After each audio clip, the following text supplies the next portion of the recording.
श्री वाहिगुरु जीओ। एक ओंकार सतनाम करता पुरख निर्भव निर्वैर अकाल मूरत अजूनी सैभं गुर प्रसाद जप आद सच जोगाद सच है ही सच नानक होसी भी सच।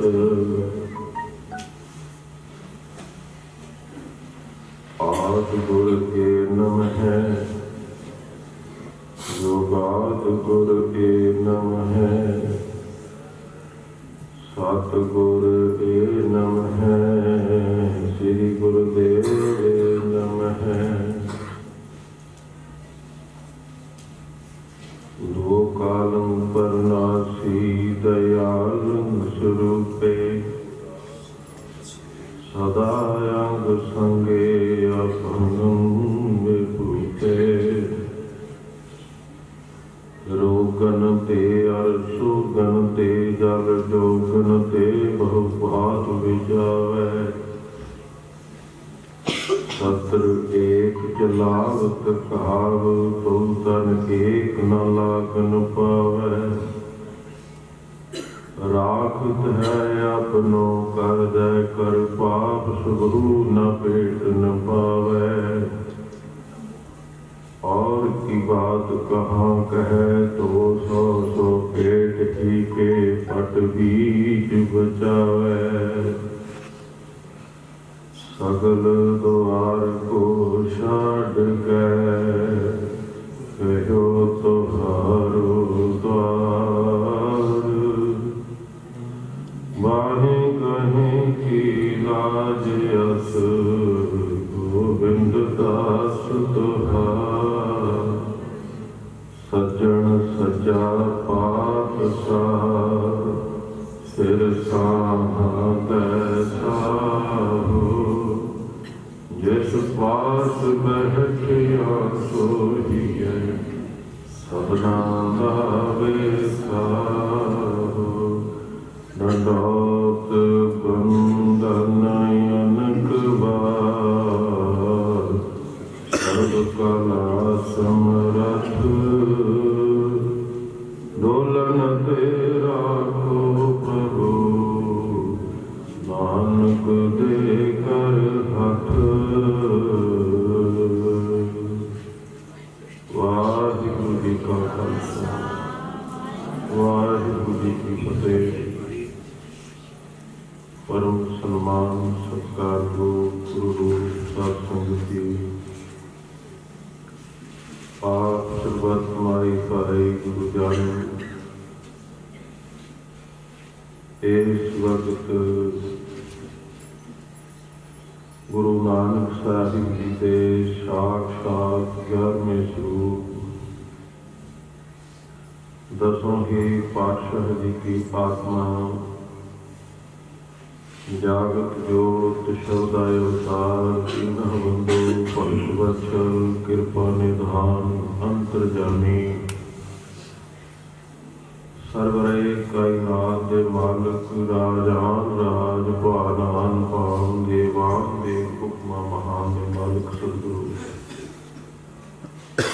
श्री गुरु ग्रंथ साहिब महाराज जी की पावन पवित्र निगी प्यारी मुकद्दस पावन गोद दे विच जुड़ बैठ करके इस मनुखा जिंदगी का जो उत्तम और इको एक लाहा है ये ऐसा खेत है ऐसा बीज है कि बीजा इत्थे जाएगा इसका फल अगली अनडिठ दुनिया के भोग्या जाएगा या प्राप्त किया जाएगा। कल मैं एहो गुण गुण गोविंद गाए। ऐसे गुरु को बल बल जाइए आप मुक्त मोहिता है। इन्हां सतगुरां की पावन पवित्र हजूरी दे विच बैठ करके सालाना महान गुरमत समागमां दे अज दे दीवान की हाजरी कर रहे हो।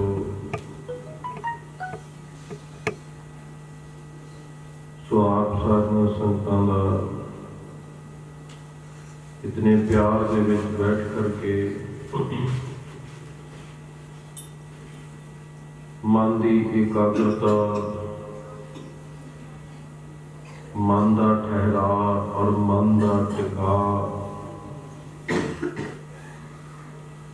ये गुरु साहब जी की बख्शिश तो बिना कदाचित भी प्राप्त नहीं होगा। सो एक बार फिर मुख रचना की सफलता लई, विचारों की आरंभता लई कलगीधर पातशाह जी की बख्शिश की हुई गुरमति की हाजरी दसम पातशाह के चरणों के विच लाइए। और जिस फतेह नूं सतगुरु जी ने कितने बड़े वर दिते कि जदों सिंह सिंह नूं फतेह बुलाउंदा है, वाहिगुरु की उस याद दे विच उस वक्त वो मेरे मुखड़े दे दीदार करता है। सुआखो जी वाहिगुरु जी का खालसा वाहिगुरु सुआओ सार संगत जी जितना समा, क्योंकि वक्त अपनी रफ्तार तुरदा है, एक किसी की लिहाज नहीं करता। और एक वक्त ही है जिन्हें साडियां सूरतां नूं तब्दील करके रख दिता। जदों असीं मां दे पेट दे विचों गर्भ तो बाहर आए, उदों साडी शक्ल जिहड़ी सूरत सी वो अज वैसी नहीं रही। समा बीतेगा जितने श्वास वाहिगुरू ने दिते हैं।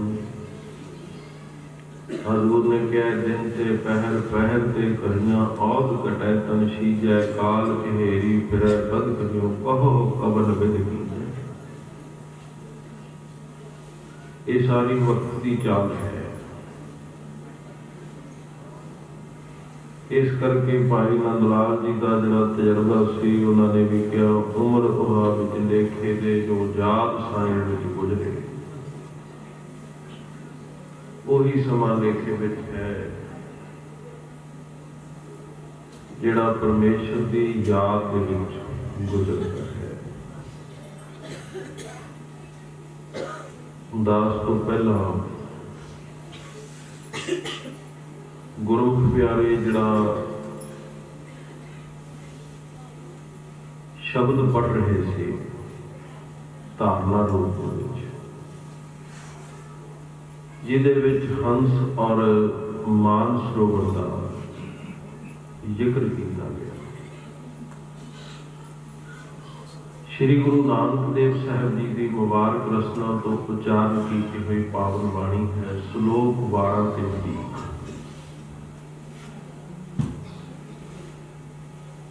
उन्होंने श्लोकों में सतगुरु जी ने बड़ा सुंदर हंस का और कां का दृष्टांत देकर वास्तव दे विच मनुखी जिंदगी का मुलांकन करके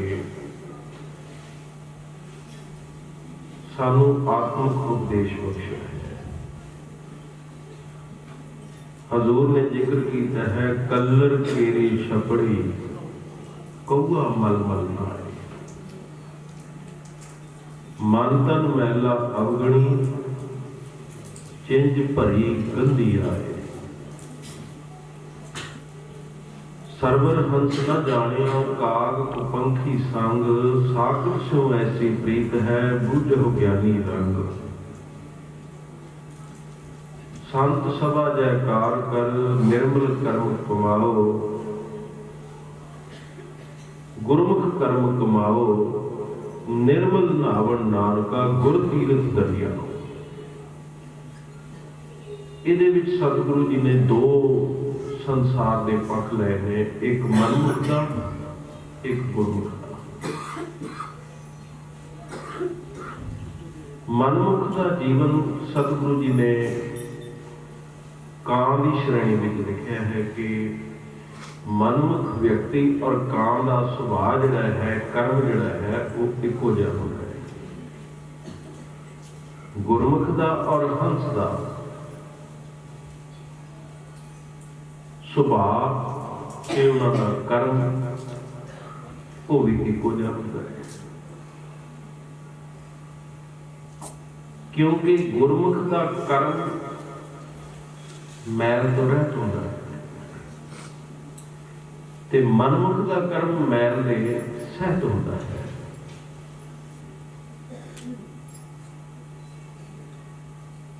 कां दी जिंदगी दे विच ਉਹਦੇ ਕੋਲ गंदगी ही गंदगी है। श्री गुरु नानक साहब सच्चे पातशाह जी ने पावन वचन किया, कहते एक बार कां और हंस का कुदरती मिलाप हो गया।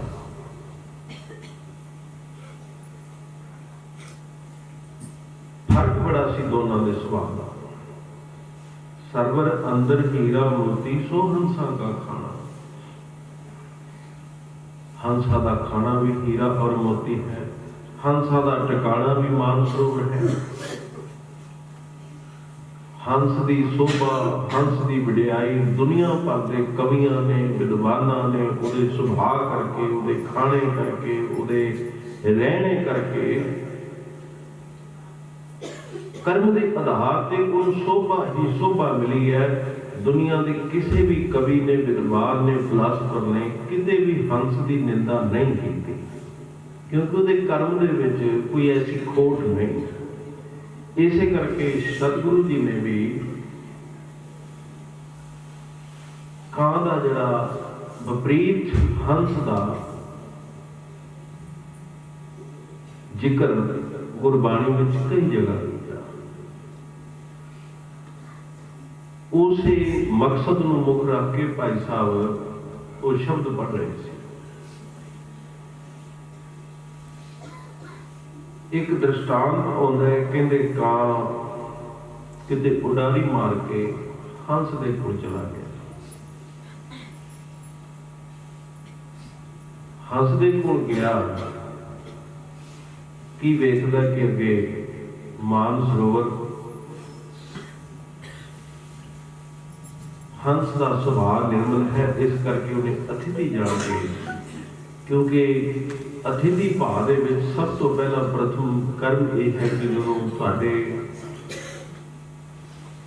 कोई घर अतिथि आता है, सब तो पहला उन्होंने भोजन पानी छकाया जाता है।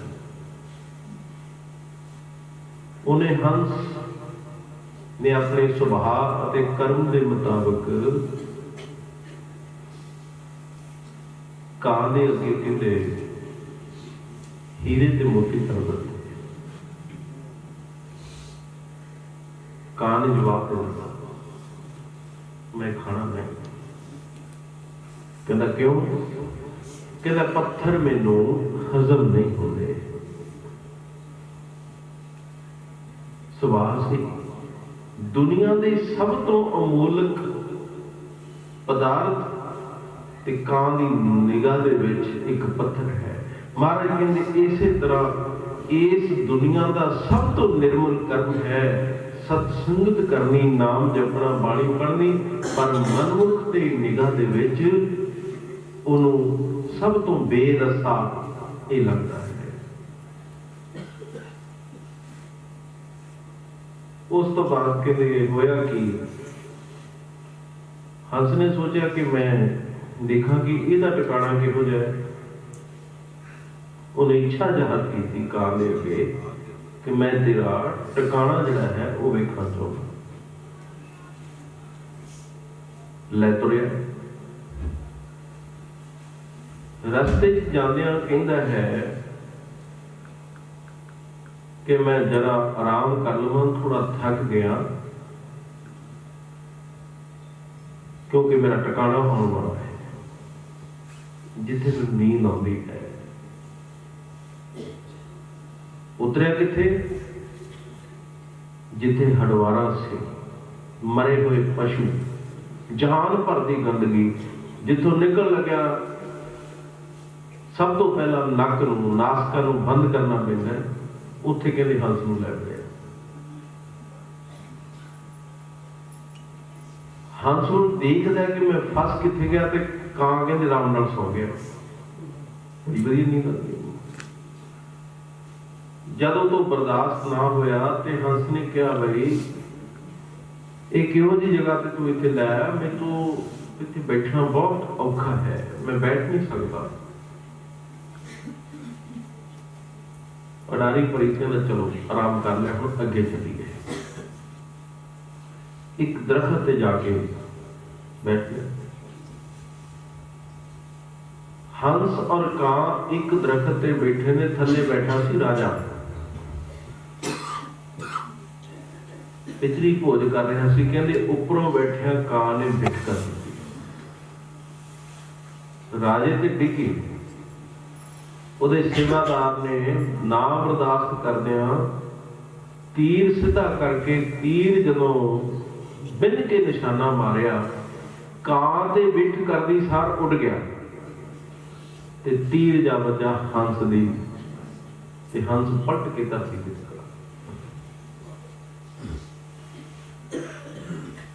फटाफट देखा ये तो हंस है। बचाए हो गया कि तीर जख्मी होया, प्राण बच गए। राजे ने पूछा हंस को, तेरा तो यह सुभाव ही नहीं, और जेड़ी गंदगी सिटी है वो तेरी ये गंदगी नहीं, क्योंकि तो प्रकृति का निजम है कि जिहो जा कोई आहार लेंदा उह जा मल जिहड़ा है बाहर आता है। तेरा तो खाना ही इन्ना उत्तम है,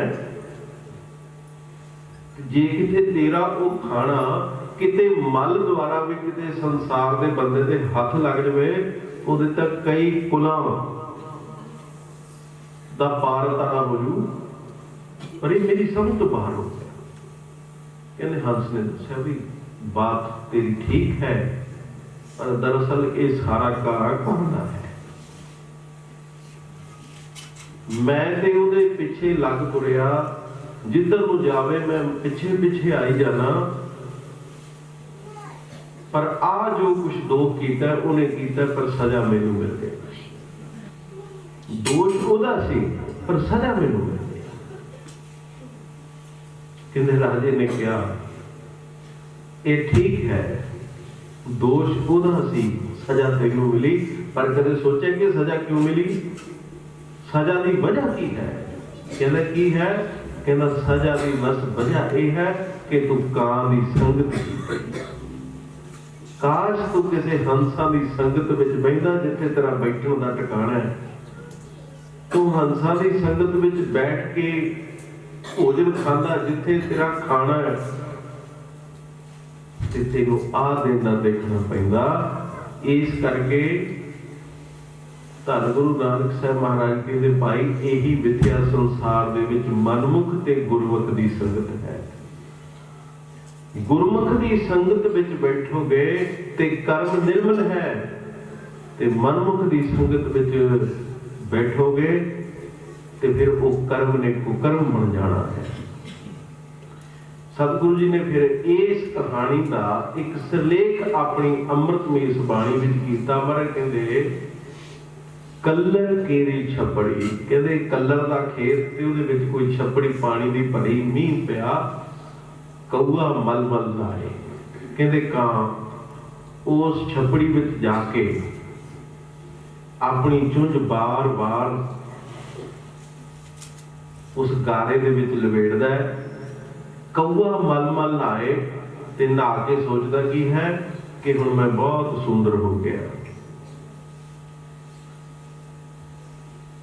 मन तन मैला अवगणी चिंज भरी गंदी आए। पर कहते उस मूर्ख ने ये नहीं सोचा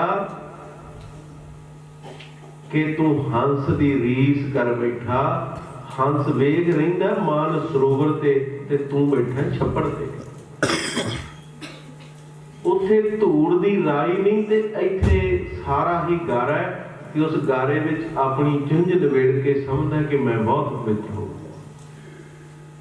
महाराज कहते ये विद्या हंस और कां दी भी है। दरअसल ये विद्या संसार दे विच मनमुख दी है। जिस तरह कां आवाज दे उहदी आवाज किसी नूं चंगी नहीं लगती। महाराज कहते मनमुख बोले किसी दे चंगा कानां नूं चंगा नहीं लगदे उहदे बोल। इसे करके धन गुरु अमरदास महाराज साहब ने कहा मनमुख बोले अंधले तिसमें अग्नि का वास। बाणी सुरत न बुझनी।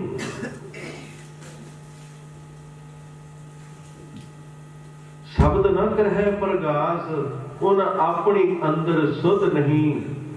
गुर बचन न करहे विसास ज्ञानियां अंदर गुर शब्द है। नित हर लिव सदा विगास हर ज्ञानियां की रखदा हो सद बलिहारी। नानक गुरमुख जो हर सेव दे जन नानक ताका दास।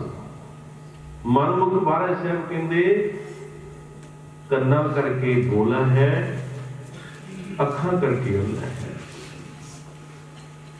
कह लगे महाराज मनमुख बोलता भी है ते मनमुख देखता भी है। महाराज कहते दरअसल चम दे शरीर दे विचों चम दे इंद्रियां दा कम करना एक वखरी बात है। दरअसल मनमुख अज्ञान करके बोला है क्योंकि उन्हें कदे गुरु दी गल अपने कन विच नहीं पैण दित्ती। बोला है जिस कन विच गुरु दी उपमा नहीं पई धन गुरु अमरदास महाराज कहते मान लो कि वह कन्ना तो बोले हैं। जिन्हां नेत्रा ने कदे गुरु दे दर्शन नहीं कीते संसार नूं लगदा है कि ये सजाखा है पर महाराज कहते दरअसल अज्ञान करके वो अंधा है। इसे करके हजूर ने कहा मनमुख बोले अंधले तिसमें अग्नि का वास। अंदर विकारां दी अग दा वास होया है। इउं साध संगत सतगुरु पातशाह जी कह लगे मनमुख औगण दा भरिया होया है। औगणा दे नाल मन भी मैला ते तन भी मैला। मन तन मैला अवगुण।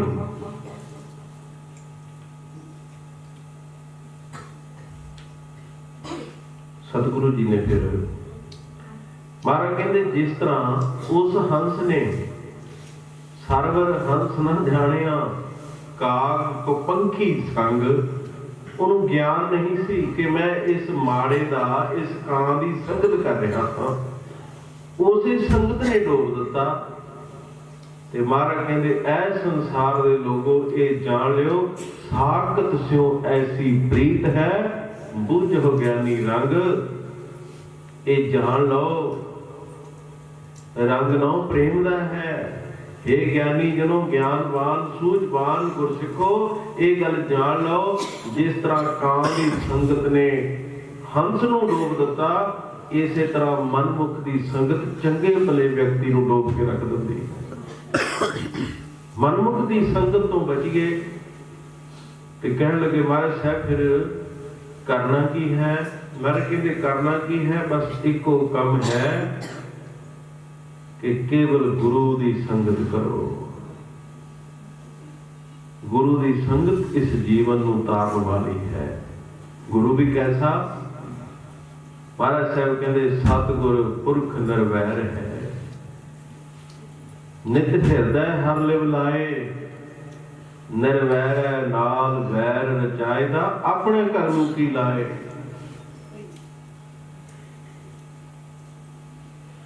अंतर क्रोध अहंकार है।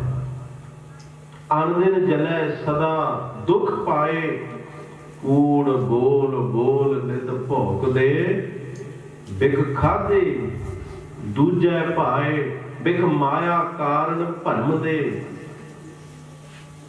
फिर घर घर पत गवाए। पत भी कैसी? महाराज कहते बेसुआ बेसुआ केरे पूत ज्यों पिता नाम तिस जाए। जिस औरत का पति नहीं है उहदे पेट तो जन्मे हुए पुत्र दा कौन कहा जाएगा कि इहदा पुत्र कौन है? ते महाराज कहते जिहड़ा गुरु तो टुटिया होया है, गुरु दे नाल नहीं जुड़िया है, उहदी हालत जिस तरह एक बेसवा दे पेट तो जन्म लैण वाले बच्चे दी है, ते गुरु दे नालों टुटे हुए मनुख दी हालत ये है। बेसुआ केरे पूत ज्यों पिता नाम तिस जाए। हर हर नाम न चेतनी करता है आप खुआए। सतगुरु कहते जिन्हां दे उत्ते हर गुरमुख कृपा धारी हन, जिन्हां दे उत्ते गुरमुखां दी कृपा हो जाए, ऐसे सतगुरु सच्चे पातशाह सतगुर पुरख निर्वैर है। गुरु किसे नाल वैर नहीं करता, इस करके उन्होंने निर्वैर कहता है। धन गुरु नानक साहब कहते हे ज्ञानी जनो ये गल जान लो चंगी तरह, इनू पछाण लो, इस ते पहरा दे दिओ कि जिवें कां दी संगत ने हंस डोब लिया ते मनमुख दी संगत संसार नूं डोब देंदी।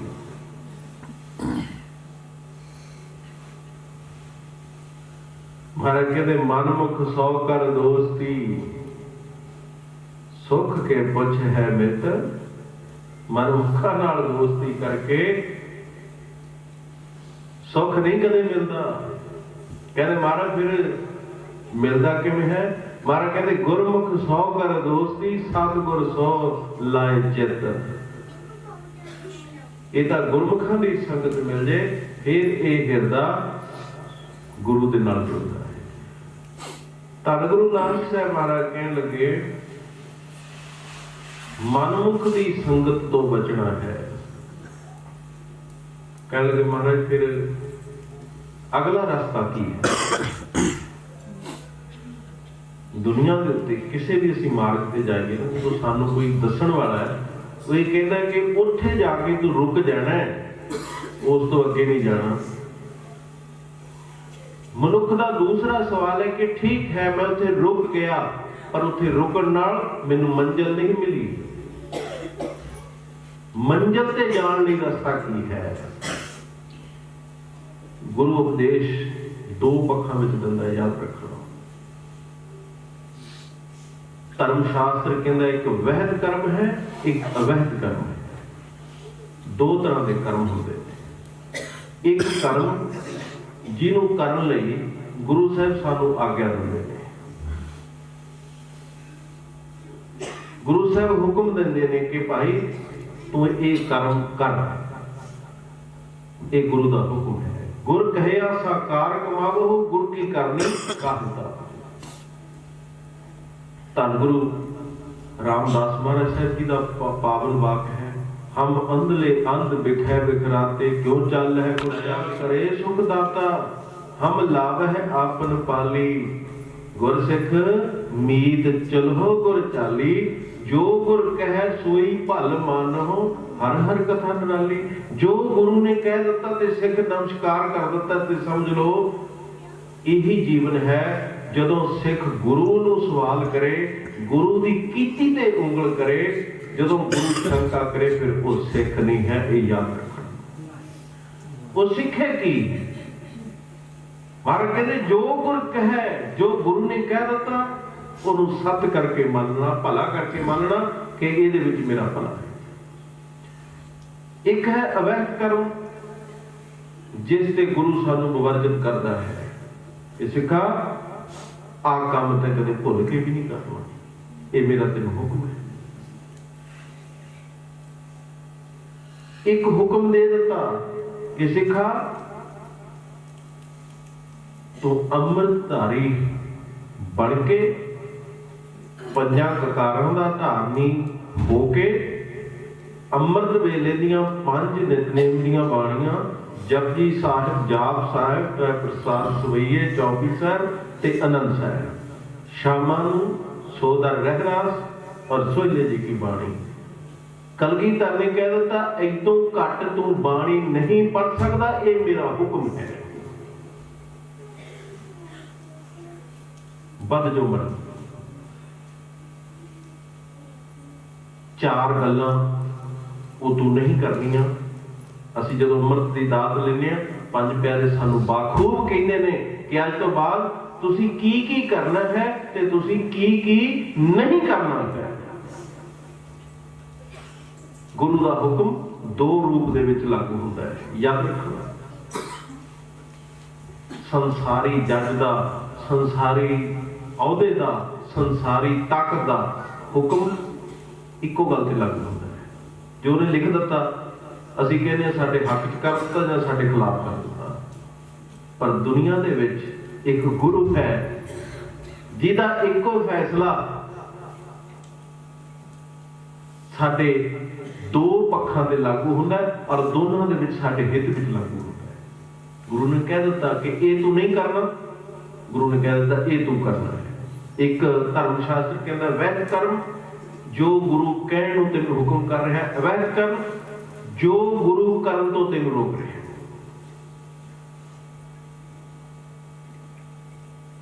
ਹੁਣ ਧੰਨ ਗੁਰੂ ਨਾਨਕ ਸਾਹਿਬ ਜੀ ਨੇ ਹੁਣ ਤੱਕ ਇਹ ਸ਼ਬਦ ਵਿੱਚ ਕਿਹਾ ਕਿ ਸਿੱਖੋ ਭੁੱਲ ਕੇ ਵੀ ਇਹ ਕੰਮ ਨਹੀਂ ਕਰਨਾ। ਭਾਵ ਕਾਂ ਦਾ ਉਦਾਹਰਨ ਦਿੱਤੀ, ਕਾਂ ਦਾ ਦ੍ਰਿਸ਼ਟਾਂਤ ਦਿੱਤਾ, ਬਾਤ ਸੰਸਾਰ ਦੇ ਵਿੱਚ ਮਨਮੁਖ ਦੀ ਕੀਤੀ ਕਿ ਮਨੁੱਖ ਦੀ ਸੰਗਤ ਤੋਂ ਬਚਣਾ, ਭੁੱਲ ਕੇ ਵੀ ਨਹੀਂ ਕਰਨੀ। ਤੁਸੀਂ ਭਾਵੇਂ ਕਿੰਨੇ ਵੀ ਚੰਗੇ ਹੋ, ਜੈਸੀ ਸੰਗਤ ਵੈਸੀ ਰੰਗਤ। ਰੰਗ ਚੜ ਜਾਂਦਾ ਹੈ ਸੰਗਤ ਦਾ।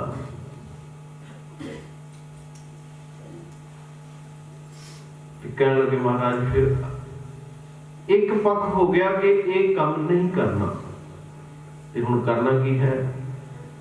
ਸ੍ਰੀ ਗੁਰੂ ਨਾਨਕ ਦੇਵ ਮਹਾਰਾਜ ਜੀ ਦੀ ਇਹ ਅੰਮ੍ਰਿਤ ਰਸਨਾ ਦੇ ਪਾਵਨ ਬੋਲ ਨੇ। ਹਜ਼ੂਰ ਨੇ ਕਿਹਾ ਸੰਤ ਸਭਾ ਜੈਕਾਰ ਕਰ, ਗੁਰਮੁਖ ਕਰਮ ਕਮਾਓ, ਨਿਰਮਲ ਨਾਵਣ ਨਾਨਕਾ, ਗੁਰ ਤੀਰਥ ਦਰਿਆ। ਮਹਾਰਾਜ ਕਹਿੰਦੇ ਗੁਰਸਿੱਖੋ, ਹਮੇਸ਼ਾ ਰੱਬ ਦੇ ਪਿਆਰੇ ਸ਼ਾਂਤ ਰਸ ਆਤਮਾ, ਜਿਨਾ ਸਾਸ ਗਿਰਾਸ ਨ ਵਿਸਰੈ, ਹਰ ਨਾਮਾ ਮਨ ਮੰਤ, ਧਨ ਸੇ ਸਈ ਨਾਨਕਾ, ਪੂਰਨ ਸੋਈ ਸੰਤ। ਇਹੋ ਜਿਹਾ ਕੋਈ ਸੰਤ ਕਿਤੇ ਵੀ ਮਿਲ ਜਾਏ, ਕਿਸੇ ਵੀ ਭੇਖ ਦਾ ਹੋਏ, ਪਰ ਹੋਵੇ ਪਰਮਾਤਮਾ ਦੇ ਨਾਲ, ਵਾਹਿਗੁਰੂ ਦੀ ਬਾਤ ਕਰਨ ਵਾਲਾ, ਪਰਮਾਤਮਾ ਦਾ ਜਸ ਕਰਨ ਵਾਲਾ। ਕਹਿੰਦੇ ਜੈਕਾਰ ਕਰ, ਇਹੋ ਜਿਹੇ ਸੰਤਾਂ ਦੀ ਸਭਾ ਦੇ ਵਿੱਚ ਜਾਓ ਭਾਈ। ਸੰਤ ਸਭਾ ਜੈਕਾਰ ਕਰ, ਗੁਰਮੁਖ ਕਰਮ ਕਮਾਓ। ਸੰਤਾਂ ਦੀ ਸਭਾ ਤੇ ਗੁਰਮੁਖਾਂ ਵਾਲਾ ਕਰਮ, ਇਹਦਾ ਅਰਥ 2 ਤਰ੍ਹਾਂ ਨਾਲ ਹੁੰਦਾ ਹੈ। ਕਿਉਂਕਿ ਜਿਸ ਤਰ੍ਹਾਂ ਰਾਗੀ ਸਿੰਘਾਂ ਨੂੰ ਕੀਰਤਨ ਕਰਨ ਵੇਲੇ ਇਹ ਛੋਟ ਹੈ ਕਿ ਉਹ ਰਹਾਉ ਵਾਲੀ ਪੰਕਤੀ ਤੋਂ ਅਸਥਾਈ ਰੂਪ ਦੇ ਵਿੱਚ ਕੀਰਤਨ ਦੀ ਆਰੰਭਤਾ ਕਰ ਸਕਦੇ ਨੇ ਕੀਰਤਨ ਕਰਨ ਵੇਲੇ। ਇਸੇ ਤਰ੍ਹਾਂ ਗੁਰਬਾਣੀ ਦੇ ਸ਼ਬਦ ਦਾ ਅਰਥ ਕਰਨ ਵੇਲੇ ਇੱਕ ਅਨਵੇਂ ਦੀ ਰੀਤ ਹੈ। ਉਹਦੇ ਅਨੁਸਾਰ ਕਥਾ ਕਰਨ ਵਾਲਾ ਪਿਛਲੀ ਪੰਕਤੀ ਦਾ ਪਹਿਲਾ ਅਰਥ ਕਰ ਸਕਦਾ ਹੈ, ਦੂਸਰੀ ਪਹਿਲੀ ਪੰਕਤੀ ਨੂੰ ਪਿੱਛੇ ਲਿਆ ਕੇ। ਪਰ ਜਦੋਂ ਗੁਰਬਾਣੀ ਦਾ ਪਾਠ ਕਰਨਾ ਉਦੋਂ ਨਹੀਂ ਕਰ ਸਕਦੇ। ਉਦੋਂ ਜਿਵੇਂ ਸਤਿਗੁਰੂ ਜੀ ਨੇ ਬਾਣੀ ਦੇ ਸ਼ਬਦ ਲਿਖੇ ਨੇ, ਅਸੀਂ ਉਦੋਂ ਹੀ ਪੜ੍ਹਦੇ, ਉਸੇ ਤਰ੍ਹਾਂ ਪੜ੍ਹਦੇ, ਸਿਰਫ ਸਮਝਣ। ਗੁਰਮੁਖ ਕਰਮ ਕਮਾਓ। ਜੇ ਇੰਨੀ ਗੱਲ ਤੇ ਵਿਸਰਾਮ ਦੇ ਦਈਏ ਤਾਂ ਇਹ ਪੰਕਤੀ ਆਪਣੇ ਆਪ ਦੇ ਵਿੱਚ ਇੱਕ ਸਵਾਲੀਆ ਫਿਕਰ ਬਣ ਜਾਂਦਾ ਹੈ ਕਿ ਵੀ ਗੁਰਮੁਖ ਕਰਮ ਕਿਵੇਂ ਕਮਾਉਂਦੇ ਨੇ, ਗੁਰਮੁਖ ਕਰਮ ਕਿਵੇਂ ਕਮਾ ਸਕਦਾ ਹੈ। ਮਹਾਰਾਜ ਕਹਿੰਦੇ ਸੰਤ ਸਭਾ ਜੈਕਾਰ ਕਰ, ਜਿਹੜੀ ਸੰਤਾਂ ਦੀ ਸਭਾ ਹੈ। ਸੰਤਾਂ ਦੀ ਸਭਾ ਕੀ ਹੈ? ਸਤ ਸੰਗਤ, ਜਿੱਥੇ ਕੇਵਲ ਵਾਹਿਗੁਰੂ ਦੀ ਉਸਤਤ ਹੈ। ਤੇ ਮਹਾਰਾਜ ਸਾਹਿਬ ਕਹਿੰਦੇ ਨਿਰਮਲ ਨਹਾਵਣ ਨਾਨਕਾ ਗੁਰ ਤੀਰਥ ਦਰਿਆਓ। ਗੁਰੂ ਤੇ ਤੀਰਥ ਹੈ, ਗੁਰੂ ਦਾ ਇੱਕ ਰੂਪ ਤੀਰਥ ਵਰਗਾ ਹੈ, ਗੁਰੂ ਦਾ ਇੱਕ ਪ੍ਰਭਾਵ ਦਰਿਆਓ ਵਰਗਾ ਹੈ। ਇਹ ਵੀ ਸਮਝਣ ਵਾਲੀ ਬਾਤ ਹੈ। ਤੀਰਥ ਇੱਕ ਜਗ੍ਹਾ ਟਿਕਿਆ ਹੁੰਦਾ ਹੈ, ਦਰਿਆ ਕਦੇ ਇੱਕ ਜਗ੍ਹਾ ਟਿਕਦਾ ਨਹੀਂ। ਦਰਿਆ ਵਗਦਾ ਹੈ, ਤੀਰਥ ਖੜਾ ਹੈ। ਭਾਵ ਕੀ ਹੈ? ਗੁਰੂ ਦੇ ਹਿਰਦੇ ਵਿੱਚ ਸਦਾ ਦਇਆ ਵਗ ਰਹੀ ਹੈ ਸਿੱਖ ਲਈ, ਕਿਰਪਾ ਵਗ ਰਹੀ ਹੈ, ਕਿਰਪਾ ਵਰਸ ਰਹੀ ਹੈ। ਇਸ ਕਰਕੇ ਤੇ ਸਿੱਖਾ ਇਹ ਤੇਰੀ ਮਰਜ਼ੀ ਹੈ ਕਿ ਤੂੰ ਗੁਰੂ ਤੋਂ ਲਾਹਾ ਦਰਿਆ ਰੂਪ ਦੇ ਵਿੱਚ ਹੋ ਕਰਕੇ ਗੁਰੂ ਦੇ ਰੂਪ ਤੋਂ ਲੈ ਰਿਹਾ ਜਾਂ ਤੀਰਥ ਰੂਪ ਦੇ ਵਿੱਚ ਹੋ ਕਰਕੇ ਲੈ, ਪਰ ਗੁਰੂ ਸਭ ਕੁਝ ਹੈ। ਗੁਰ ਤੀਰਥ ਦਰਿਆਓ। ਅਸਲ ਵਿੱਚ ਮਹਾਰਾਜ ਕਹਿੰਦੇ ਇਹੀ ਭਾਈ ਇਸ਼ਨਾਨ ਜਿਹੜਾ ਹੈ ਇਹ ਉੱਤਮ ਹੈ, ਨਿਰਮਲਾ।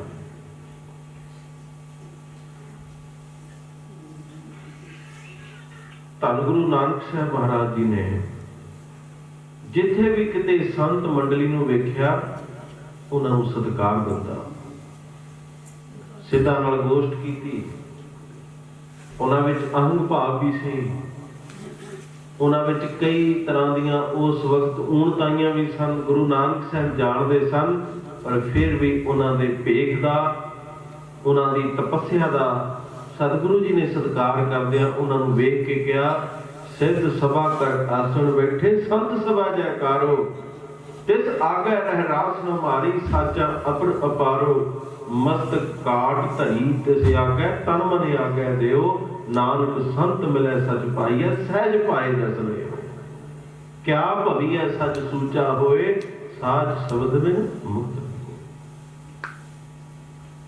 ਇਹ ਗਿਆਨ ਦਾ ਅਸੀਮ ਭੰਡਾਰਾ। ਤੋਂ ਇਉਂ ਸਾਧ ਸੰਗਤ ਅਸੀਂ ਇਹਨਾਂ ਸਮਾਗਮਾਂ ਦੇ ਵਿੱਚ ਆਉਂਦੇ ਹਾਂ, ਸਤ ਸੰਗਤ ਕਰਦੇ ਹਾਂ, ਤਾਂ ਸਤਿਗੁਰੂ ਗੁਰੂ ਨਾਨਕ ਸਾਹਿਬ ਮਹਾਰਾਜ ਕਹਿੰਦੇ ਐ ਸਤ ਸੰਗਤ ਕਰਨ ਵਾਲਿਓ, ਜਦੋਂ ਸਤ ਸੰਗਤ ਵਿੱਚ ਬੈਠੇ ਹੋ ਮੰਨ ਲਓ ਕਿ ਤੁਸੀਂ ਇਹ ਪਵਿੱਤਰ ਮਾਨ ਸਰੋਵਰ ਹੈ, ਜਿੱਥੇ ਹੰਸ ਬਣ ਕੇ ਤੁਸੀਂ ਆਪਣੇ ਜੀਵਨ ਨੂੰ ਪਵਿੱਤਰ ਕਰਨਾ ਹੈ। ਔਰ ਜੋ ਗੁਰ ਸ਼ਬਦ ਦੀ ਕਮਾਈ ਹੈ ਇਹੀ ਭਾਈ ਤੁਹਾਡਾ ਖਾਣਾ ਹੈ ਆਤਮਾ ਦਾ।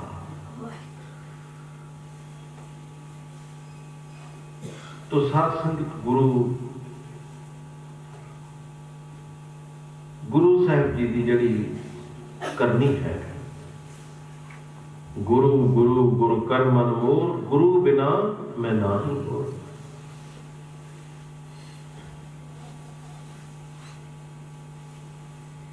ਸ਼੍ਰੀ ਗੁਰੂ ਅਰਜਨ ਦੇਵ ਮਹਾਰਾਜ ਜੀ ਨੇ ਸਿੱਖਾਂ ਨੇ ਬੇਨਤੀ ਕੀਤੀ, ਸੱਚੇ ਪਾਤਸ਼ਾਹ ਕਿਰਪਾ ਕਰੋ, ਸਾਨੂੰ ਇਹ ਬਖਸ਼ਿਸ਼, ਸਾਡੇ ਤੇ ਇਹ ਰਹਿਮਤ ਬਤਾਓ ਕਿ ਜਿਹੜੇ ਗੁਰੂ ਦੇ ਦਰਸ਼ਨ ਹਨ ਸਿੱਖ ਦੇ ਲਈ ਕਿੰਨੇ ਕੁ ਵੱਡੇ ਅਮੁੱਲ ਨੇ।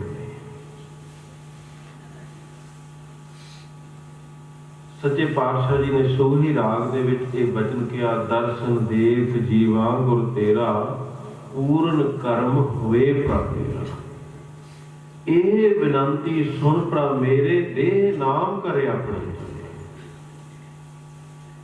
ਕਹਿੰਦੇ ਗੁਰਸਿੱਖੋ, ਗੁਰੂ ਦੇ ਕੋਲ ਜਾ ਕੇ ਇੱਕੋ ਅਰਦਾਸ ਕਰੋ ਕਿ ਸੱਚੇ ਪਾਤਸ਼ਾਹ ਮੈਨੂੰ ਆਪਣੇ ਦਰਸ਼ਨ ਸਦਾ ਹੀ ਬਖਸ਼ਦੇ ਰਹੋ। ਗੁਰੂ ਦੇ ਦਰਸ਼ਨਾਂ ਦੇ ਨਾਲ ਹੀ ਪਤਾ ਨਹੀਂ ਕਿੰਨੇ ਕੁ ਪਾਪ, ਕਿੰਨੇ ਕੁ ਜਨਮਾਂ ਦੇ ਸਾਡੇ ਨਾਸ ਹੋ ਜਾਂਦੇ ਨੇ, ਕੇਵਲ ਗੁਰੂ ਦੇ ਦਰਸ਼ਨ ਕਰਨਾ। ਗੁਰੂ ਦੇ ਦਰਸ਼ਨ ਕਰਨ ਨਾਲ ਕੋਈ ਅੰਤ ਨਹੀਂ, ਕਿੰਨੇ ਪਾਪ ਮਨੁੱਖ ਦੇ ਕਿੰਨੇ ਜਨਮਾਂ ਦੇ ਨਾਸ ਹੁੰਦੇ ਨੇ। ਤੇ ਮਹਾਰਾਜ ਕਹਿੰਦੇ ਫਿਰ ਜਿਹੜਾ ਗੁਰੂ ਦੀ ਵਿਚਾਰ ਨੂੰ ਆਪਣੇ ਹਿਰਦੇ ਦੇ ਵਿੱਚ ਰੱਖ ਕੇ ਉਹਨੂੰ ਕਮਾਈ ਕਰਨ ਲੱਗ ਜਾਵੇ, ਫਿਰ ਤੇ ਸਮਝ ਲਓ ਕਿ ਉਹਦਾ ਸੰਸਾਰ ਤੇ ਆਉਣਾ ਵੀ ਸਫਲਾ, ਤੇ ਜਿੱਦਣ ਸੰਸਾਰ ਛੱਡੇਗਾ ਤੇ ਉਹਦਾ ਸੰਸਾਰ ਤੋਂ ਜਾਣਾ ਵੀ ਸਫਲਾ। ਆਉਣਾ ਤਾਂ ਸਫਲਾ ਸਾਡਾ ਸਾਰਿਆਂ ਦਾ ਹੀ ਹੈ, ਕਿਉਂਕਿ ਜਿਨ੍ਹਾਂ ਨੂੰ ਜਨਮ ਮਿਲ ਗਿਆ ਸਹੀ ਤਰੀਕੇ ਨਾਲ ਸੰਸਾਰ ਅਸੀਂ ਦੇਖ ਲਿਆ, ਉਮਰਾਂ ਭੋਗ ਲਈਆਂ,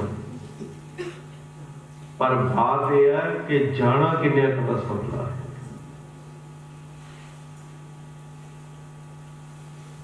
ਇਹਦੇ ਲਈ ਸਿੱਧਕ ਹੈ, ਸਤ ਸਿੱਧਕ।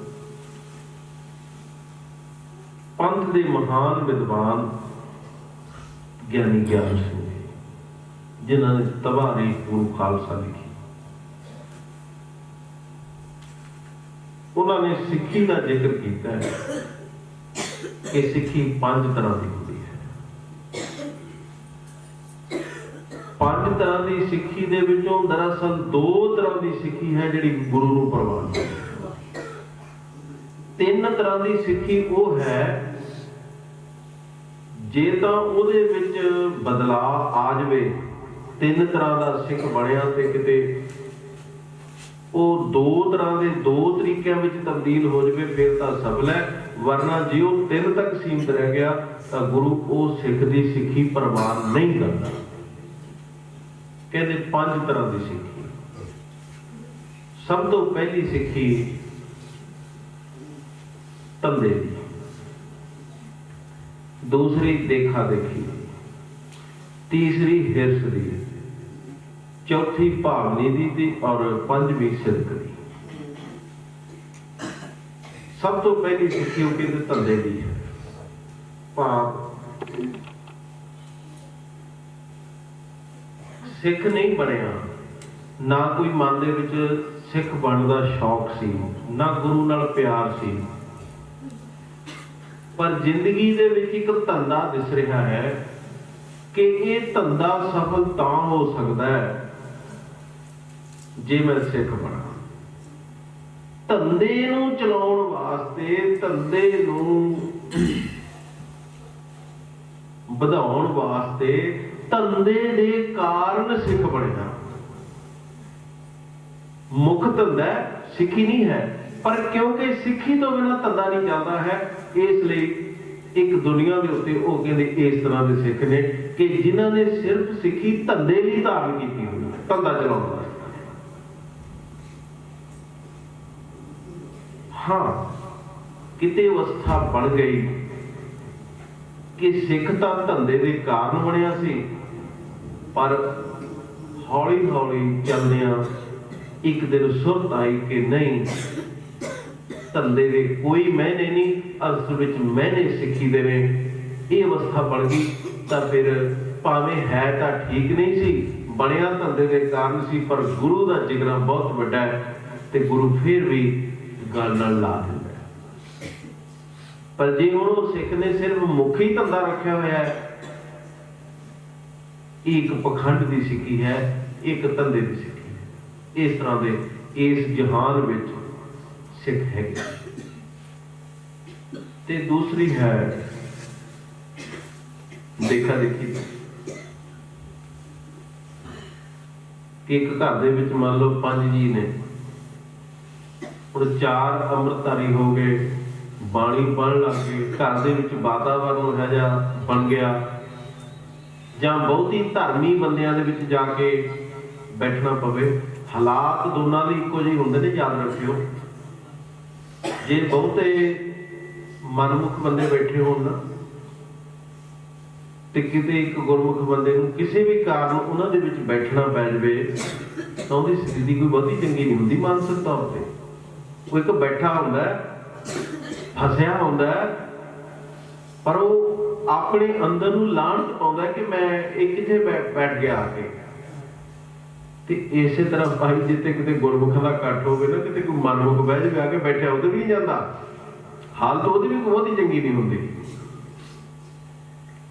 ਇਸ ਕਰਕੇ ਉਹ ਹੁਣ ਕਹਿੰਦੇ ਵੀ ਬਹੁਤੇ ਜਦੋਂ ਇੱਕ ਵਾਤਾਵਰਨ ਦੇ ਲੋਕ ਇਕੱਠੇ ਹੋ ਗਏ ਤੇ ਇੱਕ ਬੰਦਾ ਆਪਣੇ ਆਪ ਨੂੰ ਉਹਦੇ ਵਿੱਚ ਅਸਹਿਜ ਮਹਿਸੂਸ ਕਰਦਾ, ਹੁਣ ਉਹ ਸੋਚਦਾ ਕਿ ਮੈਂ ਕਿਉਂ ਨਾ, ਭਾਵੇਂ ਮਾਨਤਾ ਨਹੀਂ ਕਰਦਾ, ਪਰ ਮੈਂ ਵੀ ਇਹਨਾਂ ਵਰਗਾ ਦਿਸਾਂ, ਮੈਨੂੰ ਕੋਈ ਦੂਸਰੀ ਅੱਖ ਨਾਲ ਲੋਕੀ ਪਿੰਨ ਪੁਆਇੰਟ ਨਾ ਕਰਨ। ਇਸ ਕਰਕੇ ਉਹਨੇ ਦੇਖਾ ਦੇਖੀ ਦੇ ਕਾਰਨ ਜਿਹੜੀ ਸਿੱਖੀ ਧਾਰਨ ਕਰ ਲਈ। ਇੱਥੇ ਬੜੀਆਂ ਬੜੀਆਂ ਲਿਸਟਾਂ ਅਸੀਂ ਸੁਣਦੇ ਰਹੇ ਕਿ ਇੰਨੇ ਲੱਖ ਨੇ ਅੰਮ੍ਰਿਤਪਾਨ ਕਰ ਲਿਆ। ਸ਼ਾਇਦ ਇੰਨੇ ਲੱਖ ਮੈਨੂੰ ਲੱਗਦਾ ਹੁਣ ਸਾਡੀ ਗਿਣਤੀ ਵੀ ਨਹੀਂ ਹੋਣੀ, ਪਰ ਉਹ ਮੈਂ ਇਹ ਨਹੀਂ ਕਹਿੰਦਾ ਕਿ ਉਹਨਾਂ ਨੇ ਝੂਠ ਬੋਲਿਆ, ਇਹ ਕਹਿਣ ਲਈ ਕਰ ਵੀ ਲਿਆ ਹੋ, ਪਰ ਇੱਕ ਬੁੱਲਾ ਜਿਹਾ ਸੀ ਵਹਾ ਦੇ ਵਿੱਚ, ਬਸ ਦੇਖਾ ਦੇਖੀ ਕਰ ਲਿਆ ਤੇ ਮੁੜ ਕੇ ਇਹ ਨਹੀਂ ਪਤਾ ਵੀ ਕਕਾਰ ਕਿੱਥੇ ਨੇ ਤੇ ਕਕਾਰ ਧਾਰਨ ਕਰਨ ਵਾਲਾ ਸਿੱਖ ਕਿੱਥੇ ਹੈ। ਕਕਾਰ ਘਰ 'ਚ ਪਏ ਨੇ ਤੇ ਉਸ ਸਿੱਖ ਦੀ ਸਿੱਖੀ ਬਹੁਤੇ ਇਹੋ ਜਿਹੇ ਵੀ ਦੇਖੇ ਕਿ ਜਿਨ੍ਹਾਂ ਦੀ ਸਿੱਖੀ ਫਿਰ ਨਾਲੀਆਂ 'ਚ ਰੁਲ ਰਹੀ, ਨਾਈਆਂ ਦੀ ਦੁਕਾਨਾਂ ਤੇ। ਜਿਹੜਾ ਦੇਖਾ ਦੇਖੀ ਵਿੱਚ ਸਿੱਖ ਬਣੂਗਾ, ਯਾਦ ਰੱਖਿਓ ਕਿ ਉਹ ਤੋਂ ਬਹੁਤੀ ਉਮੀਦ ਨਹੀਂ ਰੱਖੀ ਜਾ ਸਕਦੀ। ਉਹ ਕਿਸੇ ਨਾ ਕਿਸੇ ਦਿਨ ਸਿੱਖੀ ਨੂੰ ਧੋਖਾ, ਗੁਰੂ ਨੂੰ ਧੋਖਾ ਇਸ ਰੂਪ ਦੇ ਵਿੱਚ ਦੇਗਾ। ਕਈ ਗੁਰੂ ਨੂੰ ਇਲਾਵਾ ਦੇ ਕੇ ਸਿੱਖੀ ਛੱਡ ਦਿੰਦੇ ਨੇ। ਜਿਹੜਾ ਦੇਖਾ ਦੇਖੀ ਜੀ ਸਿੱਖ ਬਣਿਆ ਹੋਊਗਾ, ਯਾਦ ਰੱਖਿਓ ਜਦੋਂ ਉਹ ਤਿਆਗੂਗਾ, ਜਾਂ ਗੁਰੂ ਨੂੰ ਲਾਂਭਾ ਦਊ ਜਾਂ ਕਿਸੇ ਹੋਰ ਨੂੰ ਲਾਂਭਾ ਦਊ, ਬੰਦੇ ਨੂੰ ਲਾਂਭਾ ਦਊ, ਕਿਉਂਕਿ ਉਹਨੇ ਸਿੱਖੀ ਗੁਰੂ ਦੇ ਕਾਰਨ ਨਹੀਂ ਧਾਰੀ। ਉਹਨੇ ਸਿੱਖੀ ਸਿਰਫ ਦੇਖਾ ਦੇਖੀ ਦੀ ਹਵਾ ਦੇ ਬੁੱਲਿਆਂ ਦੇ ਕਾਰਨ ਧਾਰੀ। ਤੋ ਗਿਆਨੀ ਗਿਆਨ ਸਿੰਘ ਦੇ ਦੂਸਰੇ ਦੀ ਸਿੱਖੀ ਹੈ। ਇਹਦੇ ਵਿੱਚ ਵੀ ਦੋ ਇਹਨੇ ਗੱਲਾਂ, ਗੁਰੂ ਦਾ ਜਿਗਰਾ ਬਹੁਤ ਵੱਡਾ ਹੈ। ਸਿੱਖ ਤਾਂ ਭਾਵੇਂ ਦੇਖਾ ਦੇਖੀ ਦੇ ਵਿੱਚ ਬਣਿਆ, ਪਰ ਜੇ ਕਿਤੇ ਉਸ ਦੇਖਾ ਦੇਖੀ ਦੇ ਵਿੱਚੋਂ ਕਿਤੇ ਸੁਰਤ ਗੁਰੂ ਨਾਲ ਜੁੜ ਗਈ, ਗੁਰੂ ਸਾਹਿਬ ਫੇਰ ਵੀ ਗੱਲ ਲਾ ਲੈਂਦੇ ਨੇ। ਸਿੱਖ ਧੰਦੇ ਦੇ ਕਾਰਨ ਬਣਿਆ, ਗੁਰੂ ਨੂੰ ਪਤਾ ਹੈ ਕਿ ਇਹਦਾ ਮੁੱਖ ਤਾਂ ਧੰਦਾ ਸੀ, ਪਰ ਅੱਜ ਇਹਨੇ ਧੰਦਾ ਪਿੱਛੇ ਛੱਡ ਦਿੱਤਾ, ਅੱਜ ਇਹਨੂੰ ਮੁੱਖ ਗੁਰੂ ਲੱਗਣ ਲੱਗ ਗਿਆ ਤੇ ਗੁਰੂ ਸਾਹਿਬ ਫਿਰ ਇਹ ਗੱਲ ਨੂੰ ਵੀ ਵਿਸਾਰ ਕੇ ਆਪਣੀ ਗੱਲ ਨਾਲ ਲਾ ਲੈਂਦੇ ਨੇ। ਤੀਸਰੀ ਹੈ ਹਿਰਸ ਦੀ, ਲੋਭ ਦੀ, ਲਾਲਚ ਦੀ। ਲਾਲਚ ਦੇ ਕਾਰਨ ਸਿੱਖ ਬਣਿਆ। ਇਹ ਤਾਂ ਗੱਲ ਸਾਧ ਸੰਗਤ ਮੈਨੂੰ ਲੱਗਦਾ ਵੀ ਸ਼ਾਇਦ ਤੁਹਾਨੂੰ ਦੇਖਾ ਦੇਖੀ ਵਾਲੀ ਵੀ ਨਫਰੀ ਘੱਟ ਹੋਵੇ, ਧੰਦੇ ਵਾਲਿਆਂ ਦੀ ਵੀ ਨਫਰੀ ਘੱਟ ਹੋਵੇ, ਪਰ ਲਾਲਚੀਆਂ ਦੀ ਨਫਰੀ ਬਹੁਤ ਵੱਡੀ ਹੈ। ਲਾਲਚੀਆਂ ਦੀ ਨਫਰੀ ਬਹੁਤ ਵੱਡੀ ਹੈ, ਇਹ ਮੰਨਣੀ ਪਊ। ਅਰੇ ਦੋਨਾਂ ਪੱਖਾਂ ਦੇ ਵਿੱਚ ਗੱਲ ਜੁੜ ਗਈ। ਇਸ ਕਰਕੇ ਲੋਭ ਦੇ ਕਾਰਨ, ਲਾਲਚ ਦੇ ਕਾਰਨ ਸਿੱਖ ਬਣਿਆ ਕਿ ਮੈਂ ਸਿੱਖ ਬਣ ਗਿਆ ਤਾਂ ਆਹ ਹੋ ਜੂ, ਮੇਰਾ ਆਹ ਹੋ ਜੂ, ਤੇ ਜੇ ਹੋ ਗਿਆ ਉਹਨੇ ਤਾਂ ਵੀ ਛੱਡ ਜਾਣਾ, ਕਿਉਂਕਿ ਉਹਦਾ ਤਾਂ ਲਾਲਚ ਸੀ ਉਹ ਪੂਰਾ ਹੋ ਗਿਆ, ਉਹ ਤਾਂ ਵੀ ਪਿੱਠ ਦੇ ਕੇ ਜਾਊ। ਲਾਲਚ ਪੂਰਾ ਨਾ ਹੋਇਆ ਤੇ ਉਹ ਪਿੱਠ ਤਾਂ ਵੀ ਦੇ ਕੇ ਜਾਊ। ਲਾਲਚ ਦੇ ਵਿੱਚ ਧਾਰਨ ਕੀਤੀ ਹੋਈ ਸਿੱਖੀ ਸਭ ਤੋਂ ਖਤਰਨਾਕ ਹੁੰਦੀ ਹੈ। ਜਦ ਲਾਲਚੀ ਕੰਮ ਪੂਰਾ ਹੋਣ ਤੋਂ ਬਾਅਦ ਵੀ ਧੋਖਾ ਦਿੰਦਾ, ਤੇ ਲਾਲਚੀ ਦਾ ਕੰਮ ਨਾ ਪੂਰਾ ਹੋਵੇ ਤੇ ਯਾਦ ਰੱਖੋ ਧੋਖਾ ਤਾਂ ਵੀ ਦੇ ਦਿੰਦਾ। ਇਹ ਸਿੱਖੀ ਦੀ ਗੱਲ ਤਾਂ ਬੜੀ ਦੂਰ। ਲਾਲਚੀ ਬੰਦਾ ਤੁਹਾਨੂੰ ਆਮ ਸਮਾਜ ਦੇ ਵਿੱਚ ਤੁਹਾਨੂੰ ਟੱਕਰ ਜਾਏ ਨਾ, ਲਾਲਚੀ ਬੰਦਾ ਹਮੇਸ਼ਾ ਇਹ ਕੁਝ ਕਰਦਾ ਹੁੰਦਾ ਹੈ, ਤੇ ਲਾਲਚੀ ਦਾ ਕੰਮ ਪੂਰਾ ਹੋ ਜਾਵੇ ਉਹ ਤਾਂ ਵੀ ਧੋਖਾ ਦਿੰਦਾ, ਤੇ ਨਾ ਹੋਵੇ ਉਹ ਤਾਂ ਵੀ ਧੋਖਾ ਦਿੰਦਾ। ਭਾਵੇਂ ਤੁਸੀਂ ਇਮਾਨਦਾਰੀ ਨਾਲ, ਵਫਾ ਨਾਲ ਸੋਚਿਆ ਹੋਵੇ ਕਿ ਮੈਂ ਇਹ ਕੰਮ ਕਰਾਉਣਾ ਤੇ ਨਾ ਹੋਇਆ, ਉਹਨੇ ਦੋਸ਼ ਇਹ ਨਹੀਂ ਦੇਖਣਾ ਕਿ ਮੇਰੀ ਕੋਈ ਗਲਤੀ ਦੇ ਕਾਰਨ ਨਹੀਂ ਹੋਇਆ, ਉਹਨੇ ਦੋਸ਼ ਵੀ ਉਹਦੇ ਤੇ ਲਾਉਣਾ ਕਿ ਜਿਹੜਾ ਨਾ ਕਰਾ ਸਕਿਆ। ਤਾਂ ਗਿਆਨੀ ਗਿਆਨ ਸਿੰਘ ਕਹਿੰਦੇ ਭਾਈ ਇਸ ਸੰਸਾਰ ਤੇ ਤੀਸਰੀ ਸਿੱਖੀ ਹੈ ਲੋਭ ਦੀ। ਫਿਰ ਲੋਭ ਨੂੰ ਤਾਂ ਗੁਰੂ ਸਾਹਿਬ ਨੇ ਬਹੁਤ ਮਾੜਾ ਕਿਹਾ। ਸ਼੍ਰੀ ਗੁਰੂ ਅਰਜਨ ਦੇਵ ਮਹਾਰਾਜ ਜੀ ਨੇ ਸੰਸਕ੍ਰਿਤੀ ਦੀ ਪਾਵਨ ਬਾਣੀ ਦੇ ਵਿੱਚ ਪੰਜੇ ਵਿਕਾਰਾਂ ਦੇ ਵੈਸੇ ਤਾਂ ਜ਼ਿਕਰ ਕੀਤੇ ਨੇ। ਆਪਣੇ ਕੋਲ ਇਹ ਸਮਾਂ ਨਹੀਂ ਨਾ ਆਪਣਾ ਵਿਸ਼ਾ ਹੈ। ਪੰਜਾਂ ਨੂੰ ਗੁਰੂ ਸਾਹਿਬ ਜੀ ਨੇ ਦਰਸਾਇਆ ਕਿ ਪੰਜੇ ਇਸ ਮਨੁੱਖ ਨੂੰ ਕਿਵੇਂ ਵਿਗਾੜਦੇ ਨੇ। ਜਿਹੜੀ ਗੌੜੀ ਰਾਗ ਦੇ ਵਿੱਚ ਸਤਿਗੁਰੂ ਜੀ ਨੇ ਗੱਲ ਕਹੀ ਨਾ ਕਿ ਹੇ ਕਾਲ ਪੁਰਖ ਮੋਹਿ ਨਿਰਗੁਣ ਸਭ ਗੁਣ ਤੇਰੇ, ਪਹਿਲਾਂ ਬਚਨ ਕਿਹਾ ਰਾਖ ਪਿਤਾ ਪ੍ਰਭ ਮੇਰੇ, ਮੋਹਿ ਨਿਰਗੁਣ ਸਭ ਗੁਣ ਤੇਰੇ, ਪੰਚ ਬਖਾਦੀ ਏਕ ਗਰੀਬਾ, ਰਾਖੋ ਰਾਖਨ ਹਾਰੇ, ਖੇਦ ਕਰੈ ਔਰ ਬਹੁਤ ਸੁਣਤਾਵ ਹੈ ਆਇਓ ਸਭ ਤੁਹਾਰੇ। ਤੇਰੀ ਸ਼ਰਨ ਵਿੱਚ ਆਇਆ ਕਿਉਂਕਿ ਮੈਨੂੰ ਇਹਨਾਂ ਪੰਜਾਂ ਤੋਂ ਬਚਾ। फिर इसे शब्द विच तरीका भी दसिया कि मैं बचिया किवें। महाराज कहते कर किरपा संत मिले मोहे, तिन ते धीरज पाया संति मंत दियो मोहे निरभो, गुर का शब्द कमाया। ते मैनू कोई जिंदगी च संत मिलिया ते संत ने की करया, मैनू गुरु का शब्द कहा कि शब्द की कमाई कर। सच्चे और सुचे संत की यही निशानी है कि वह कदे भी अपनी देह नाल नहीं जोड़दा, सब दे नाल जोड़दा। जिहड़ा अपने नाल जोड़े भुल के भी कदे विश्वास ना करियो, वो तुहानू भी धोखा देगा, वो गुरु नू भी धोखा देगा। संत की असली निशानी है कि संत गुरु की गल करेगा, गुरु नाल जुड़ेगा। तो साध संगत बात लोभ की है।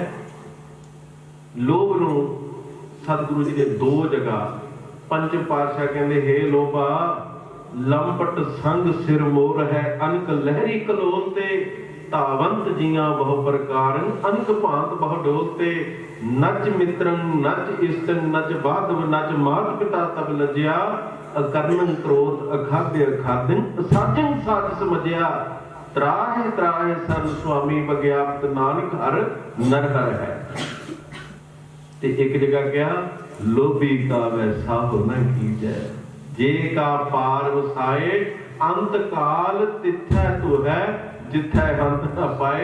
महाराज कहते यो जी जगह लै जाएगा जिथे कोई हथ नहीं पाना, इस करके लोभी का कदे भुल के वसा ना करो।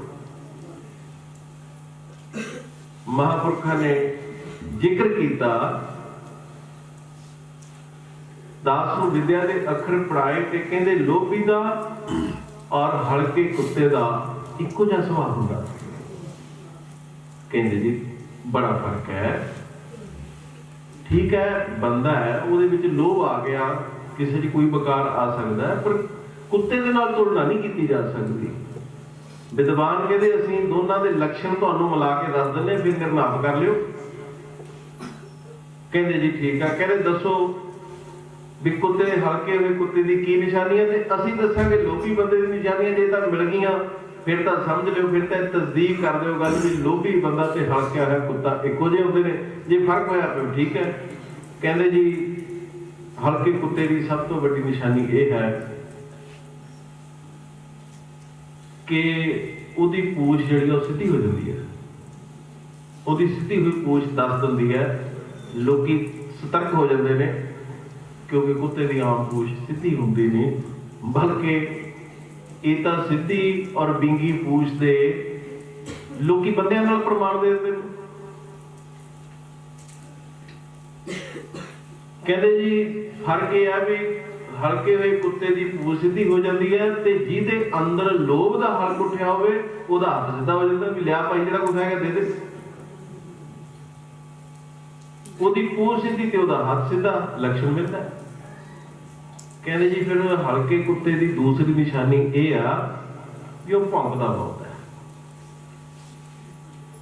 ते कहते विद्वान कहते फिर तुसी भी नोट कर लो, जिहड़ा लोभी का लालची बंदा हुंदा है वो भी कदे चुप नहीं करता है। अखां भी दी किस्मत दी वो भी नहीं लाउंदा, चौंका ला के वो भी नहीं बहता, जुबान ਉਹਦੀ भी कंट्रोल च नहीं रहती, बल्कि ਉਹਦੀ ਤਾਂ एक होर समस्या है, जे ते लोभ पूरा हो जाए फिर तो ठीक है, ते जे किते ना पूरा हो फिर बोलदा भी माड़ा। दूजा लक्षण मिल गया। कहते जी तीसरा हल्के हुए कुत्ते का सब तो वड्डा ਉਹਦੇ ਚ ਇਹ दोष है कि जे किसी मनुख का ट्रीटमेंट ना होया होवे ते किसी मनुख नूं बुरक पा ले वढ़ ले तो बंदा हल्के जाता। कहते असल दे विच आ लक्षण है जिहड़ा लोभी का सब तो सिरे दा है हल्के हुए कुत्ते नाल। कहते लोभी बंदे दी संगत कोई चंगा भला बंदा करन लग जाए, 4 दिन उहदे कोल बैठ लो, ਉਹਦੇ अंदर भी ਉਹੀ तरंगा उठन लग जांदियां ने कि मैं भी ये माया जोड़ दवां ਇਹਦੀ तरह। इस करके मारा गया लोभी का वैसा होना कीजिए, कदे भी दा भरोसा ना करो, दूर रहो। तो महाराज साहब कहते ये बाणी विच जिक्र कीता ते ज्ञानी ज्ञान सिंह कहते भाई तीसरी सिक्खी जड़ी है ये लोभ दी है। ये तिन्ने तरह की सिक्खी नूं गुरु नानक और गुरु गोबिंद सिंह पातशाह दे इन्हां मुकाम दे उत्ते कोई जगह नहीं है। ਤੇ ਹੁਣ ਜਿਹੜੀ ਅਗਲੀ ਸਿੱਖੀ ਹੈ, ਜਿਹੜੀ ਗੁਰੂ ਨਾਨਕ ਦੇ ਘਰ ਦੇ ਵਿੱਚ ਪ੍ਰਵਾਨਿਤ ਸਿੱਖੀ ਹੈ, ਜਿਸ ਸਿੱਖੀ ਨੇ ਵੱਡੇ ਵੱਡੇ ਮਹਿਲ ਖੜੇ ਕਰ ਦਿੱਤੇ, ਸਿੱਖੀ ਦੇ ਮਨਾਰੇ ਖੜੇ ਕਰ ਦਿੱਤੇ, ਐਡੇ ਐਡੇ ਸਿਧਾਂਤ ਸਿਰਜ ਦਿੱਤੇ, ਉਹ ਸਿੱਖੀ ਹੈ ਭਾਵਨੀ ਦੀ, ਚੌਥੇ ਨੰਬਰ ਦੀ ਭਾਵਨੀ ਦੀ ਸਿੱਖੀ। ਤੇ ਪੰਜਵੀਂ ਹੈ ਸਿਦਕ ਦੀ ਸਿੱਖੀ। ਤੇ ਫਿਰ ਦੇਖੋ ਗੁਰੂ ਨਾਨਕ ਦੇ ਘਰ ਦਾ ਇਤਿਹਾਸ ਪੜ੍ਹ ਕੇ ਕਿ ਜਿਨ੍ਹਾਂ ਨੇ ਭਾਵਨਾ ਧਾਰ ਲਈ, ਉਹ ਭਾਵਨਾ ਵਿੱਚੋਂ ਹੀ ਅਕਾਲ ਪੁਰਖ ਦੇ ਨਾਲ ਅਭੇਦ ਹੋ ਗਏ, ਤੇ ਜਿਹੜੇ ਸਿਦਕ ਤੇ ਖੜ ਗਏ ਉਹ ਸਿਦਕ ਦੇ ਨਾਲ ਹੀ ਪੂਰੇ ਹੋ ਗਏ। ਪਰ ਗੁਰੂ ਸਾਹਿਬ ਜੀ ਨੇ, ਧੰਨ ਗੁਰੂ ਗੋਬਿੰਦ ਸਿੰਘ ਮਹਾਰਾਜ ਸਾਹਿਬ ਜੀ ਨੇ ਜਿਹੜੀ ਸਾਨੂੰ ਸਿੱਖੀ ਦਿੱਤੀ, ਇਹਦੇ ਵਿੱਚ ਦੋਨੇ ਗੱਲਾਂ ਮਿਕਸ ਕਰ ਦਿੱਤੀਆਂ। ਮਹਾਰਾਜ ਕਹਿੰਦੇ ਸਿੱਖਾ, ਤੇਰੇ ਕੋਲ ਭਾਵਨਾ ਵੀ ਰੱਖਣੀ, ਪਰ ਯਾਦ ਰੱਖੀ ਨਾਲ ਸਿਦਕ ਵੀ ਰੱਖੀ।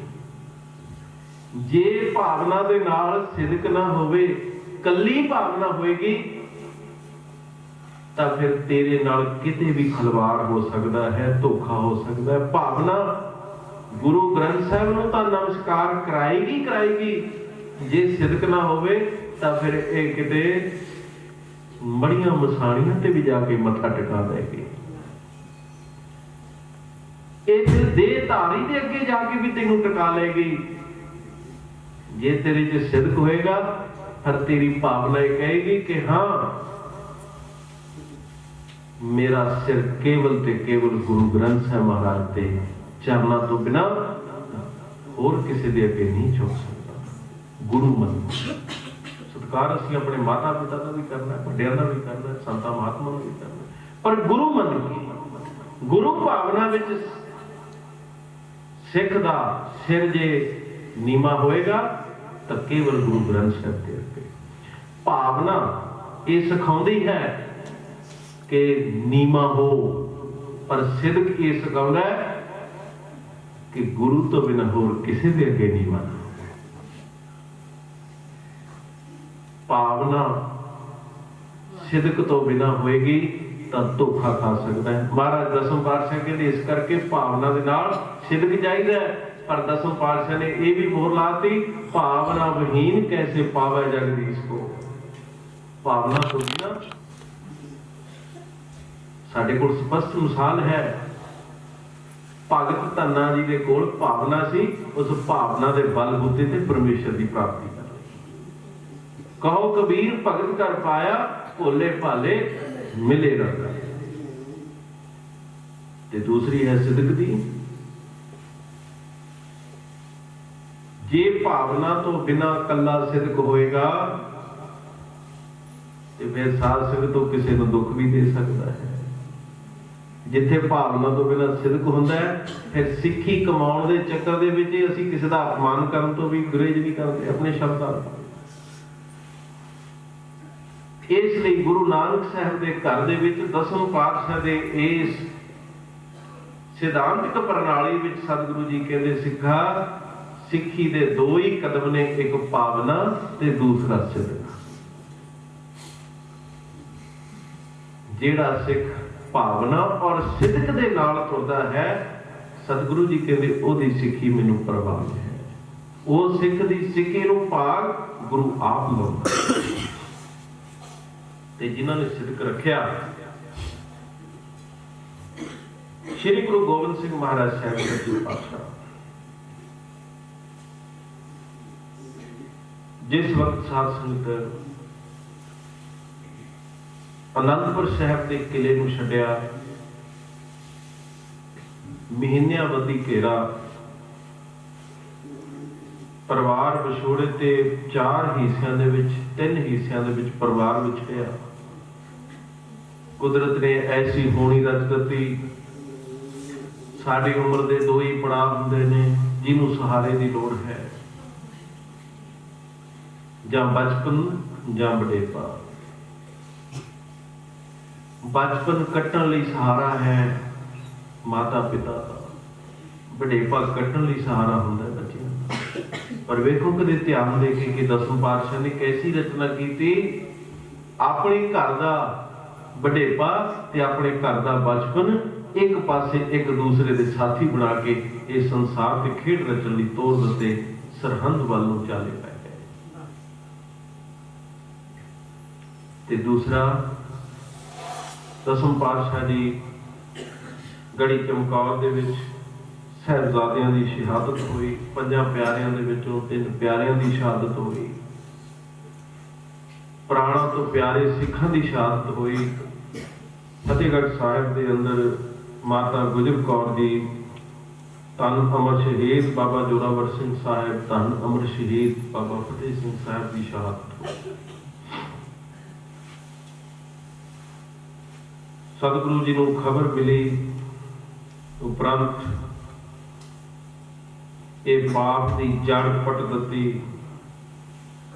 जिस वक्त आके सतगुरु जी फिर दमदमा साहिब दे विच टिकाणा करते हैं, धीर मलियां तो श्री गुरु ग्रंथ साहिब महाराज जी का स्वरूप प्राप्ति लई उन्हां तो मंग की गई।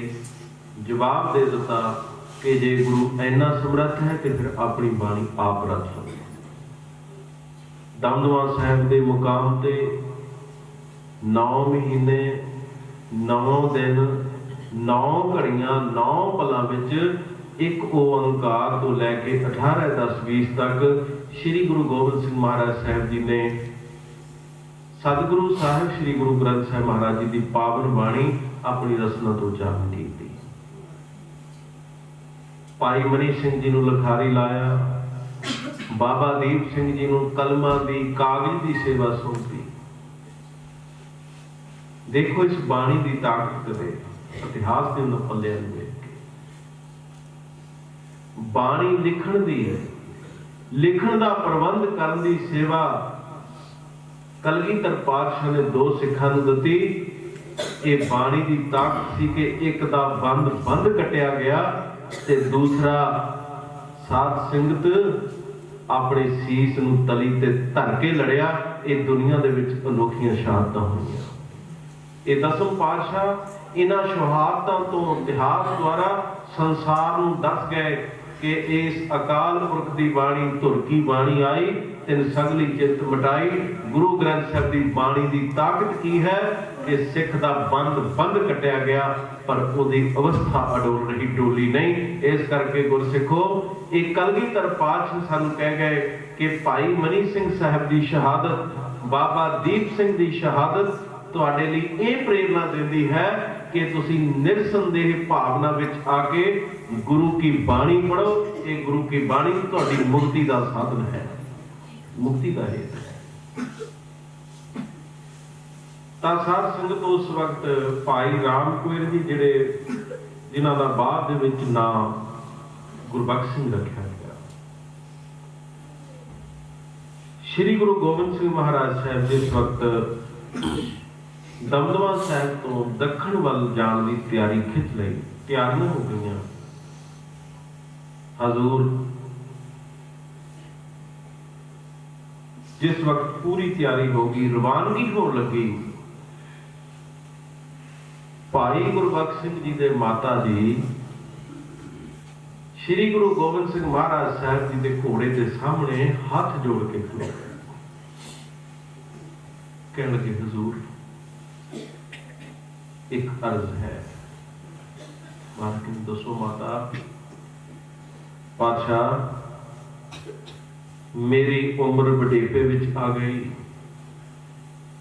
मेरे इस वडेपे का इको एक सहारा है गुरबख्श सिंह। ये चला है हुण तुहाडे नाल और तुहाडे जान दे संकेत ये मिल रहे ने कि मुड़ के कोई आस भी नहीं, कोई थौ पता नहीं कि सतगुरु तुसी वापसी कदों करनी है। अणमिठा समय महाराज मेरी ये बेनती सी कि तुसी मेरे वडेपे ते तरस करके जे मेरे पुत्र नूं मेरे कोल छड्ड दिओ तां 4 दिन मेरे आखिरी जड़े ने इस जिंदगी दे चंगे गुजर जाणगे। कलगीधर पातशाह माता की बेनती सुन के भाई गुरबख्श सिंह जी को बुलाया। कहते गुरबख्श सिंह माता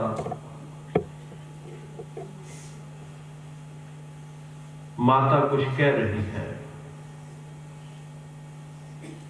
कह लगे हजूर माता की कह रही है मेरे लिए ये मैंने नहीं रखता, मेरे लिए ये मैंने रखता है कि तुसी की कह रहे हो। माता अज दी नहीं कह रही, माता बहुत देर की कह रही है, पर मेरे लिए ये मैंने रखता कि मेरा गुरु की कह रहा है। महाराज साहब कह लगे फिर गुरु ये कह रहा है जो माता कह रही है, जो माता की डिमांड है। फिर भाई गुरबख्श सिंह तुसीं हुण इत्थे रहो। भाई गुरबख्श सिंह जी ने हाथ जोड़े, नेत्रा चो जल आ गया। पातशाह वो सिखे कि जिहड़ा गुरु का हुक्म ना, सिख दी तां सिक्खी इत्थों शुरू हुंदी है। हुक्मी होवन आकार हुक्म ना कहा जाए,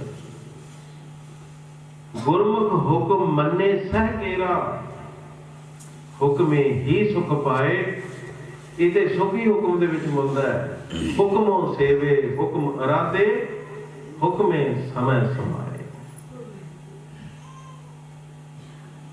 पर पातशाह मैं एक बेनती करूं, ऐ कलगी वाले सतगुरु मैनू रज रज के दर्शन कर लैण दिओ, क्योंकि मेरे ये आखिरी ददारे होणगे तुहाडे। महाराज कहंदे गुरबख्शिया ये किहो जिहियां गल्लां करदा है। कहंदे सतगुरु एक जिंदगी च पन कर लिया, अज दा नहीं बरियां दा, जिन्नी देर तक तुहाडे मैं दर्शन नहीं कर लैंदा, नमस्कार नहीं कर लैंदा, मैं पानी दी बूंद अपनी रसना ते नहीं करदा। हुक्म मैं मान लिया, पर मैं अपना सिदक नहीं छड्डना, मैं अपनी भावना नहीं छड्डनी। तो सतगुरु साढ़े त्रिहुमन देहरी कल्ला पानी अल किन्नी कि देर रहेगी ये देह जीउंदी। सतगुरु जी घोड़े तो थले उतरे, भाई गुरबख्श सिंह जी नूं अपनी कलावे विच लैके कहा कि धन है सिखा तेरी सिक्खी लै। पर एक गल याद रख, महाराज कहंदे मेरे दर्शन तू उन्नी देर कर सकदा सी जिन्नी देर मैं अपने संसार दे विच शरीर नूं रखिआ है, जे तू मेरे नाल रहिंदा। क्योंकि तेनों ये भी पता है कि सती नाल मरनी आत्म हत्या नूं गुरु विवर्जित करदा है। ये तो है नहीं सी कि जे मैं अज अपने शरीर नूं अलोप कर लवां कि तू भी प्राण नाले त्याग देगा। पर गुरबख्श सिंह जे मेरे नाल रहिंदा तां तू दर्शन उन्नी देर कर पाउंदा जिन्नी देर मेरा शरीर इस दुनिया ते है। पर तेरी सिदक दी सिक्खी देख के मैं तैनूं एक वचन देना कि गुरबख्शिया हुण मेरा शरीर इस दुनिया ते रहे भावें ना रहे, पर जिन्नी देर तेरा शरीर रहूगा, कलगी वाले कहते अमृत वेले जपजी दा पाठ करके जंगल वाल जाके अरदास करी, तैनूं मैं आप आके दर्शन दिया करा। मैं आप इसी तरह हुंदा रहा। दसम पातशाह ज्योति जोत समागे, आप लोक तन करन दी अब किन्नी तैयारी, संगत किसके आसरे अब जिए बिचारी। हुक्म कर देता आज्ञा भई अकाल की, तबै चलायो पंथ, सब सिखन को हुक्म है गुरु मानियो। पर इतिहास कहता है कि भाई गुरबख्श सिंह नूं जिन्नी देर तक अंतला श्वास नहीं लिया, कलगी वाले ने अपने कीते भजन अपने सिख नाल क्यों कमाए। सिक्खी भावना दी है, सिक्खी सिदक दी है, ते महाराज कहते कमा के कोई वेख लो। ते अज साडे कोल पाई ना भावना रही, भावना की जगह साडे कोल आ गया किंतु परंतु।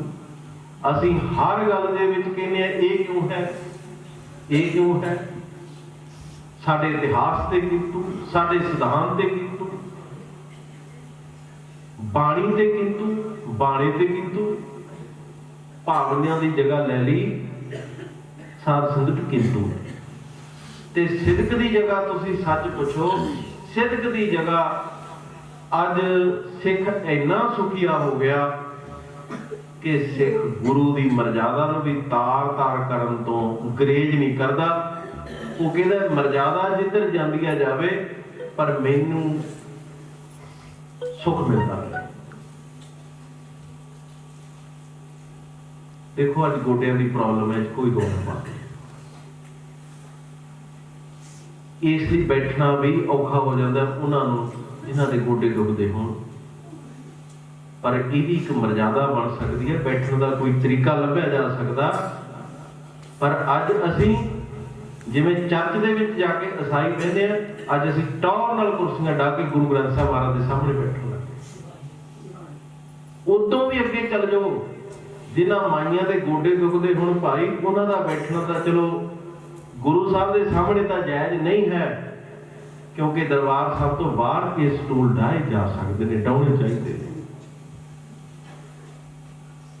पर बहुत सारे थों असीं ये भी देखते हैं कि चंगियां भलियां नौजवान बीबियां सिर्फ इसलिए वो बैठियां ने कि सूट च बालना पै जाए थले बैठे। मैं अज एक प्रतक्ष एक ब्याह देखा, क्योंकि मैं पैलसा पुलिस जाता नहीं, गरेज करीदा आनंदा कारजां ते गया, वो बाहरले सी चंगे भले नौजवान, मैं कहना कख नहीं तुरे जाते, चंगे भले सी। जब मैं पिछे निगाह मारी सामने कुर्सियां डीआं उत्ते बैठे थे। इस करके जे गुरु की खुशी लैनी है तो वो दो ही तरीके ने कि अंदर सिदक ते अंदर भावना, तां भाई गुरु की सिक्खी कमाई जानी है। तो असी किंतु भी छड्डना पऊ ते सानू अपनी जिंदगी के थोड़े जे सुख भी छड्डने पैणगे। गुरु तो कहते नहीं कि तुसीं सारा कुछ छड्डो, पर असी वो काम ना करिए जिहड़े गुरु साहिब जी की मर्यादा के मुताबिक ना हो। और दूसरी गल तुहाडे ते ये लागू नहीं हुंदी, क्योंकि तुहानू ये दसण वाले आप करड़े होके सिक्खी कमाउण वाली आत्मा है। पर मैं बेनती तुहानू इसलिए करदा कि आले दुआले जिहड़े कोई अज्ञानी ने उन्होंने जरूर समय समय से एक ज्ञान कराया करो कि भाई टलो ये गुरु की मर्यादा, अज ब्याह भोगां ते असीं तार तार कर रहे हैं। तो समा समाप्त है। बोलिया को मैनूं तां वैसे दस्सा भी इन्ने सुखीए हो के गुरु के सिदक नूं जमी छड्डदे जा रहे, तो असीं इन्ने किंतु परंतु कर लग पे। कलगीधर पातशाह कहंदे ने सिखा भावना विहीन कैसे पावे जगदीश को। इस करके जिन्हां ने भावना तारी, ये सी भाई गुरबख्श सिंह दा सिदक, ते उस सिदक नूं भाग लगे। दसम पातशाह के दरबार की इसे तरह एक भावना की कहानी है। मैं 2-4 मिनट के वो कह के तुहानूं समाप्त कर दूंगा। सतगुरु जिस वक्त पौंटा साहिब के महाराज साहब ने 52 कवि अपनी सभा में बिठाए, कतार बहती सी,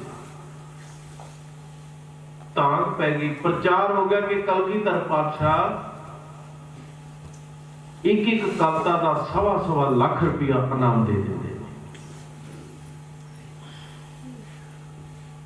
एक गरीब सिख गरीबी तो बहुत ही तंगी घर में आ गई।